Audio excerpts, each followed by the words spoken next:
What's going on, guys? Today is the day. It is January 14th, 2019. I got the shirt on. Shout out to Rob and Amanda. Thank you for the shirt. Today is the day that all information gets released about the new MK5 Supra, the A90. It does look like a pretty amazing chassis from just stating the facts of what Toyota has said about it. It's the rigidity, the low center of gravity. Sounds like it's going to be a dream to drive. On track. But with that said, it's also a BMW, and that's okay. BMW makes great cars. They are definitely in the hierarchy of all the car manufacturers of the world. I mean, they don't run Germany, but they are definitely, I think they're like number 2 or 3. Like number 2. I don't know. Volkswagen Audi group, I know they run that.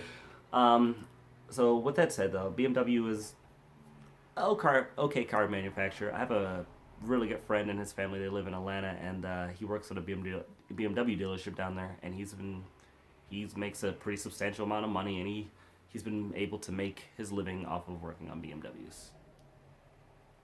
Meaning that they break quite often.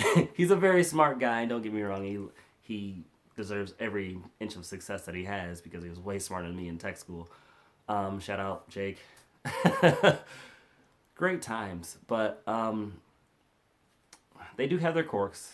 It was actually on paper. It doesn't look like a horrible car or anything like that. I haven't driven one yet. I plan to drive one as soon as I can. So if you wind up getting one before I can get my hands on one, you want me to drive it, review it on track, let me know.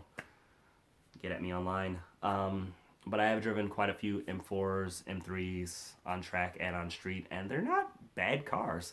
They're just they're like touring cars, like in a way. They're a little heavier, and they're kind of fun to drive around town. And you go like, that was nice. Let me turn on the heated seat. It's like kind of a luxury thing. It's a different mindset, if you will. On paper, it doesn't look bad. It's what is it, 335 and 362 foot-pounds of torque.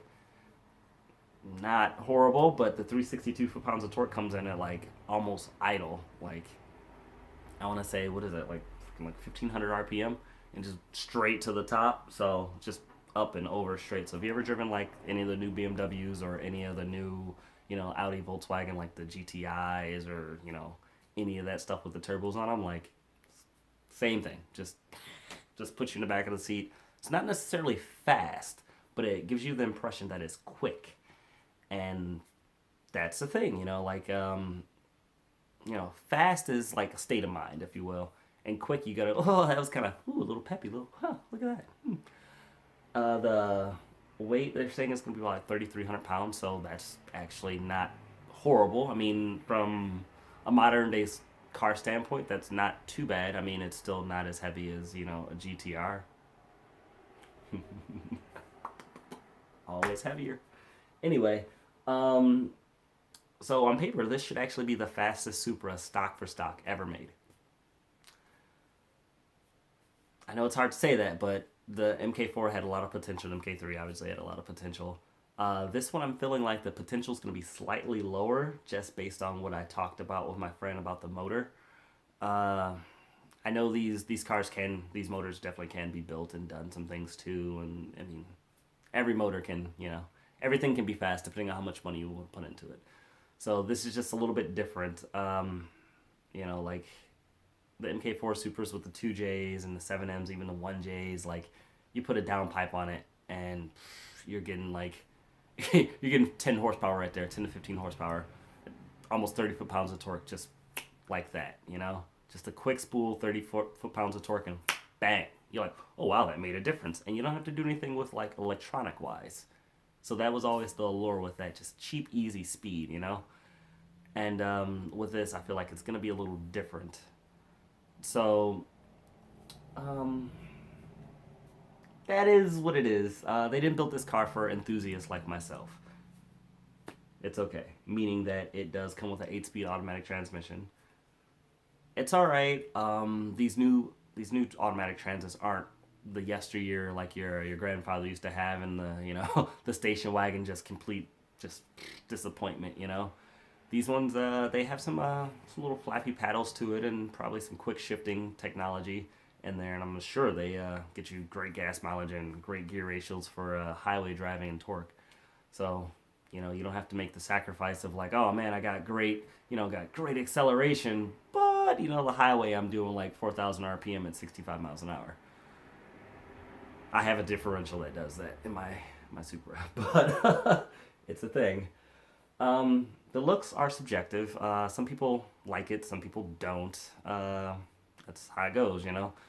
The MK2 Supra, everyone loved. I haven't met one person in my entire life that did not like the way MK2 Supra looked. I mean, the only thing you can say now is it looks like it's from the 80s, and it was. Because it defined the 80s and what 80s cars looked like.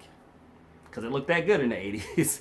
The MK3, people didn't love. I didn't exactly love it right away either when I first got my first one. It was just like, alright.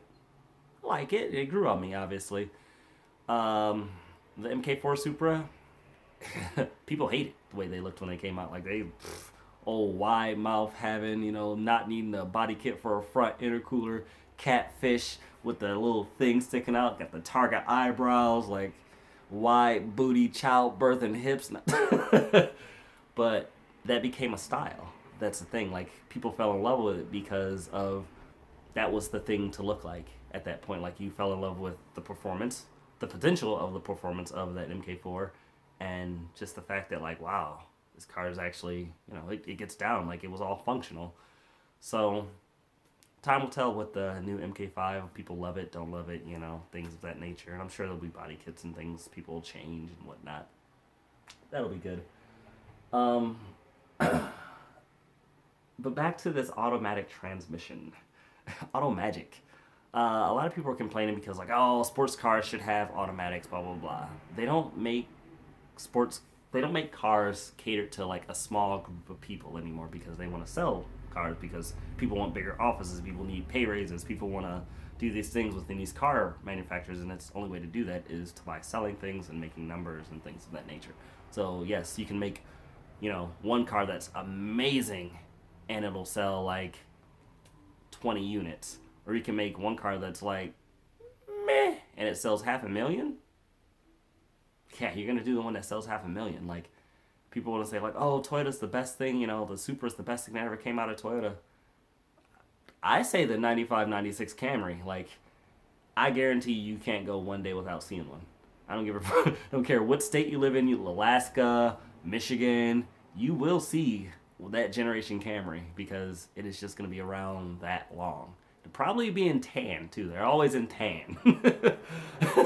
That tan or brown, even that goldish color. Like, see a few black ones every now and again in a maroon, but that's here nor there.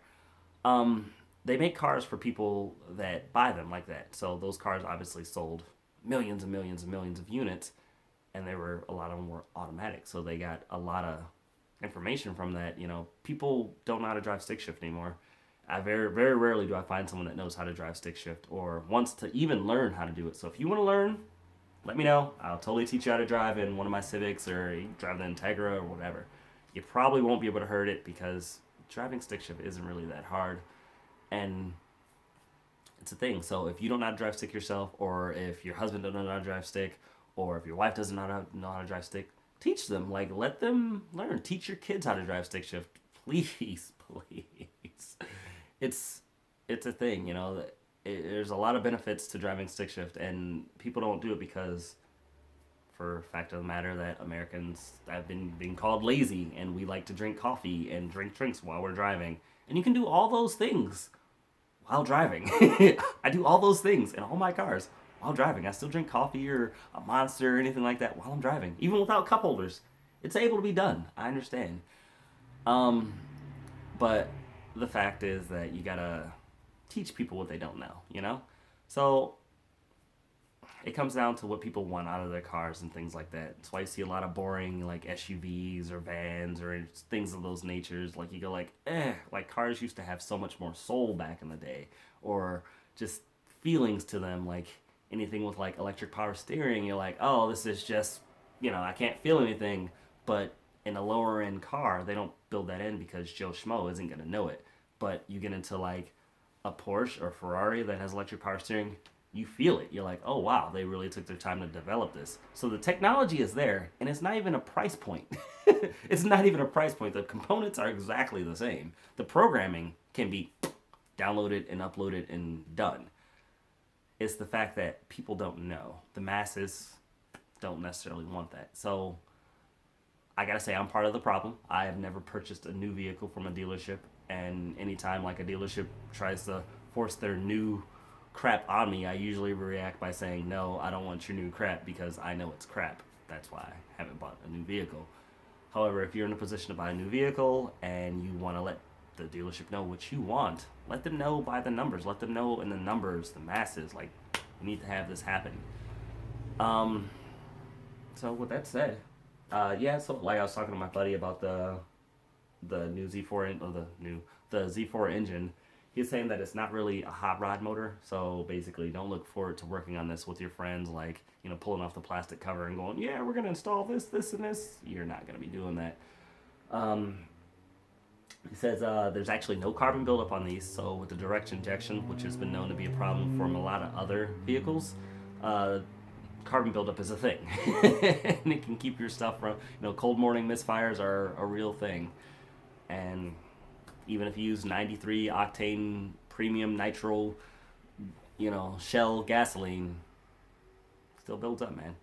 It's a thing. He did say that the vanos, basically IV tech, it basically changes the cam profile or timing as you go throughout the RPM range, is really sensitive. So that's a thing. It's really hard to work on. It's in the back of the motor, according to him, and that the fuel system is actually really hard to work on too. It's direct injection, and you have to actually count the threads of the injectors as you put them in. It's a special seal that they have in there. Like, it's not an actual physical seal, it's a bubble seal, so it's supposed to almost like a compression fit. So he says, oh, that's pretty temperamental. That's what he was saying. So I'm sure as people go to put, bigger fuel systems on these things because they want to do a bigger turbo or something like that, or they're maxing something out somewhere along the way, there's going to be some issues. So don't look forward to doing that. I don't know. I'm not exactly sure how I feel, but I'm not sure who they made this car for. The new STI, the S209, is going to be right around the same horsepower, so I don't know. This is definitely not going to take out the GTR. This is not going to take out a Mustang GT. This is not going to take out any Corvette. This is going to take out, this is not a supercar killer. It's not even a supercar. I'm not sure if they just made this to beat the 370Z, but I don't see that many 370Zs on the track or on the road, so I don't really know who you took the time to compete with for this. So I think this is more so just like a, hey, you were going to buy a Z car, but, why not buy a Toyota? It has the name, right? So, congratulations to all my fellow Supra owners. Our cars just went up in price. So if you're going to sell, now is that time, sir. It has approached. I remember when you could get MK4 Supras, like 6 speeds, like turbo for like 25, 30,000, like cheap, Now you can't touch one for like under 60. It's crazy. They got that one went for like 120. And don't get me wrong, I love my MK4 brother and I love my MK3 brother, and but the prices these cars are going for, I would not pay, because maybe I'm jaded and I've driven too many of them and I know all the problems and things of that nature. Like, I've definitely put that much money into my car, but that's here nor there. It's just, I don't think a 95 Supra or 96 Supra is worth $120,000. I don't care what color it comes in or whatever else, especially with stock twins. Like, good luck making 400 horse. Anyway, so this new Supra, it's going to be interesting. Time will only tell.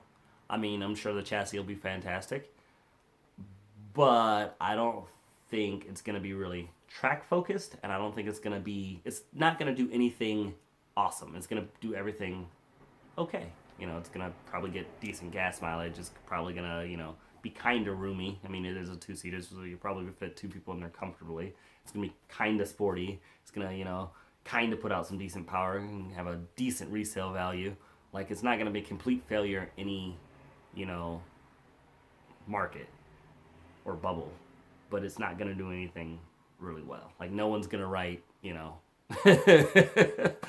no one's going to write like crazy articles praising this car. I mean, if they do, then, you know, that's just how it's going to be. But then the initial, you know, just like the FT86. I mean, the initial, like, oh my God, this car's amazing, amazing, amazing, amazing. But then you get that lackluster power, and you're like, well, you know. So the price point is amazing, I will say, but 50,000 isn't that bad. But I think they could have did better. So they could have gave you more for less. Shameless plug. Anyway, hope to talk to you guys soon. It's not the first video of the year, but we are getting there. So with that said, SK out. 1.